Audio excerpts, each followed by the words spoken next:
I'm split into two directions right now. One of them is sun gazing. Have you ever heard of sun gazing? Oh yeah. I've brought it up on the show recently that it's something that I really enjoy doing in the late afternoon and sometimes early morning as well.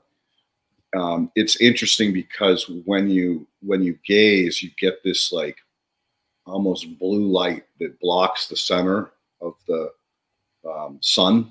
And so you're getting the intensity rays, but the center is blocked, kind of like the opposite of an eyeball.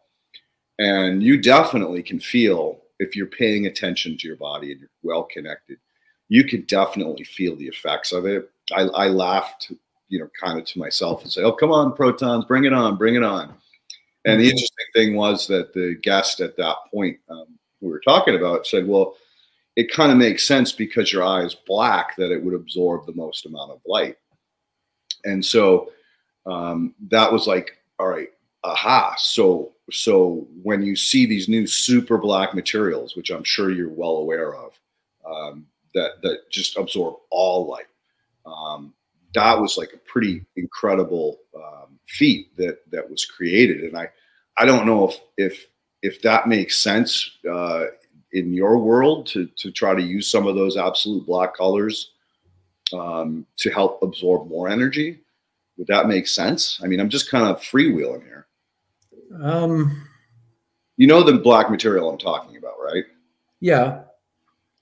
But I mean, it could. But that's a whole different direction than what I'm going. But that doesn't mean that that it wouldn't work. But the effect would be totally different. I would think. Like I said, I'm freewheeling too. Well, that's what I said to you like on Sunday. I'm like, hey, don't worry. This is like really relaxed. It's not a crazy interrogation type of podcast. We just kind of talk and wheel and see where things go.